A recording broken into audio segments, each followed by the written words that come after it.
सारे बिगड़े हुए ढांचे को ठीक करना या डेंटिंग पेंटिंग दोनों बहुत कठिन है। अब इस दास की ड्यूटी लाई है -0 से भक्ति को उठा करके और 100 पर ले जाना है। और ये होगा होगा होगा, पूरे विश्व में परमात्मा का प्रचार होगा और पूरे विश्व में एक बार कति शांति होएगी। ये हजारों वर्षों तक चलेगी। ना तो आग लगी पड़ी है, किसी ने फुर्सत नहीं, 1 मिनट की चैन नहीं। माया जोड़ने की खातिर कोई सा तरीका हो जा, हो कंड करो, कोई बेईमानी का, ठगी का, बाण भाई का प्रेम रहा ना, पिता पुत्र का वो भाव रहा नहीं है। माया माया दिखाई देती है, रिश्तेदारी में कोई प्यार रहा नहीं। आग लगी पड़ी है, सारे शराबी को अभी छोटी सी बात पर रिश्ते नाते कट ऑफ, कोर्टा में धके खांदे अंडे जा। तो ये कोई जीवन रह रहा, नरक बना लिया हमने अपने जीवन को। अब हम भक्ति करेंगे और माया से हम दूर होंगे और माया हंग मिलेगी। माया तो ये तो बाई प्रोडक्ट है इस भक्ति का। अब जैसे किसान गेहूँ बोए, गेहूँ बीजना उसका उद्देश्य होता है कि मेरा पेट भरे, मेरे बालक भूखे ना रहे। तो गेहूँ बीजना उद्देश्य यही है। और लेकिन गेहूँ में यो भूसा पहला बने, तूड़ा चारा ये पहले बने और गेहूँ बाद में, ये बट नेचुरल है। जैसे गेहूँ बना तो गेहूँ का तूड़ा यानी भूसा अलग बना और गेहूँ न्यारा, तो वो भूसे की भी कीमत। और भूसा से हम इस चारे से, तूड़े से अपने पशु पाल लें या उसने बेच दे। तो ये तूड़ा तो भूसा तो पहला मिला है, या माया इस भक्ति में हंग मिलेगी। ये बट नेचुरल है। जो हमने मोक्ष मार्ग रूपी, मुक्ति रूपी जो पौधा बोया है गेहूं का, इसमें यहाँ संसारिक सुख तो तूड़े की तरह पहला मिलेंगे। तो ये बाई प्रोडक्ट है इस भक्ति का, परमेश्वर की सत्य भक्ति का। और हम इस माया के पास धक्के खांदे अंडे, और यह माया फिर आपके पीछे होगी। ये सत्कर मान लेना, क्योंकि परमात्मा के वो फार्मूले हैं। ये ऐसी भक्ति है कि इसमें बिना मांगे आपको भगवान दिया करेंगे। गीता जी अध्याय नंबर 3 के श्लोक नंबर 10 से लेकर 15 में इसका सारांश बताता है ये दास। इसमें ये बताया है कि भाई जो जिनको मनुष्य जीवन प्राप्त है और संस्कार से आपको जो पैसा मिला है, धन मिला है, उसमें से जो व्यक्ति धार्मिक अनुष्ठान में शास्त्र अनुकूल परम संत के माध्यम से नहीं लगाता, वो पापी आत्मा है। इसलिए तुम सभी धार्मिक अनुष्ठान करो, यज्ञ करो, यज्ञों के द्वारा इन देवताओं को उन्नत करो, और उन्नत यानी बढ़े हुए देवता फिर तुम्हें उन्नत करें और आपको बिना मांगे ही ये देवता इच्छित भोग देते रहेंगे।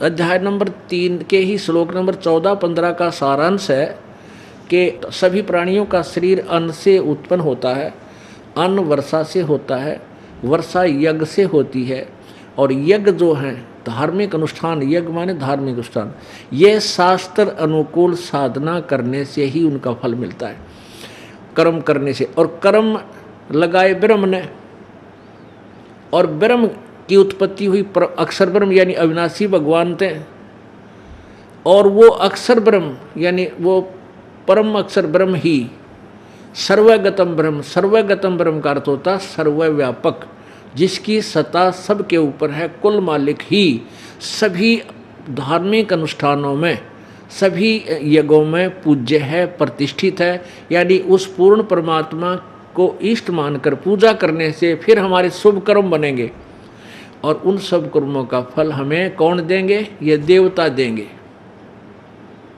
ब्रह्मा विष्णु महेश हमें फल देंगे। ये गीता जी अध्याय नंबर 3 के श्लोक नंबर 10 से लेकर 15 का ये आशय है, सारांश है। अपने आत्माओं देखिएगा थोड़ा सा। अब गीता जी अध्याय नंबर 3 के 10 से लेकर 15 तक ये श्लोक पढ़ेंगे अपन, और फिर देखना कैसा निर्णय होगा। ये है श्रीमद् भगवत गीता। राइटर है, अनुवादक हैं जयदयाल गोविंद का, गीता प्रेस गोरखपुर से प्रकाशित है।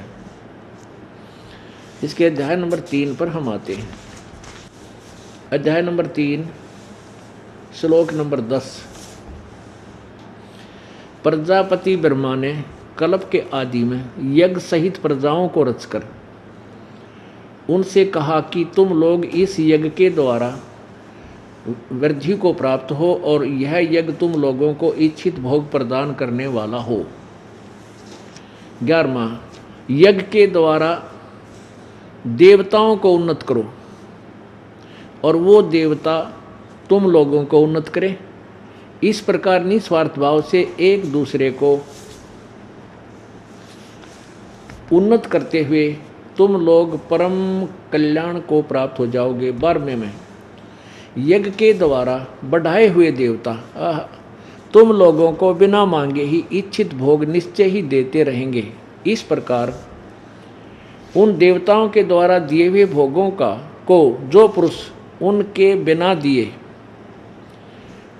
अप्रदाय माने बिना दान किए भोगता है, वह चोर है, सतेन चोर, भगवान का चोर है। और 13 में क्या लिखा है,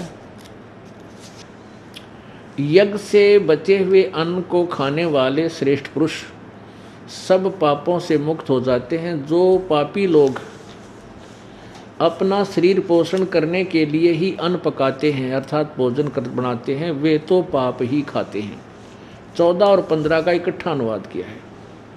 संपूर्ण प्राणी अन्न से उत्पन्न होते हैं। अन्न की उत्पत्ति वृष्टि से होती है और वृष्टि यज्ञ से होती है। वृष्टि माने वर्षा, और यज्ञ यानी धार्मिक अनुष्ठान विहित कर्मों से यानी शास्त्र अनुकूल कर्मों से ही उत्पन्न होते हैं। और कर्म समुदाय को तो ब्रह्मो उद्भवम, इन्होंने ब्रह्म का अर्थ लिख दिया, वेद से उत्पन्न नहीं। यहाँ लिखना था ये कर्म जो है ब्रह्म से उत्पन्न हुए। अपुण्यात्माओं, हम काल के लोक में फंसे तो यहाँ वर्क डन में लगा में हम मजदूर बन गए, और वहाँ सतलोक में हमें बिना कर्म किए सब कुछ सामने रखा था। हम उस भरी थाली का लात मार के ठोकर मार के इस काल की गेल यहाँ आगे, यह हमारी के दुर्गति कर दी से। यहाँ तो कर्म करने से ही फल मिलेगा और वहाँ निष्कर्मता सिद्धि हमें मिलेगी, वहाँ बिना कर्म किए हमें फल मिलता था। तो हम काल के जाल में आए तो हमें कर्म करने पड़े। इस ब्रह्म ने हमारा, काल ने हमारा कर्म लगाए। तो यहाँ लिखा है कर्म ब्रह्मोद्भव, यानी कर्म इस काल से उत्पन्न हुए। यहाँ आगे तो इसने कर्मों का विधान बना दिया, ऐसे करेगा ऐसा फल, ऐसे करेगा ऐसा फल। ये देखना अध्याय नंबर 3 ये यहाँ चल रहा है कि यज्ञ विहित कर्मों से उत्पन्न होने वाले हैं और कर्म समुदाय को तू ब्रह्मोद्भवम, ब्रह्म माने वेद, वेद से नहीं ब्रह्म से उत्पन्न हुए जान, वेद से उत्पन्न। और ब्रह्म को इन्होंने वेद लिख दिया, ब्रह्म का अर्थ रहता गजब हुई। ब्रह्म यानी ब्रह्म को या ब्रह्म लिखो, इस काल को, ज्योति निरंजन को, क्षर पुरुष को अविनाशी परमात्मा से, अविनाशी परमात्मा से उत्पन्न हुआ जान।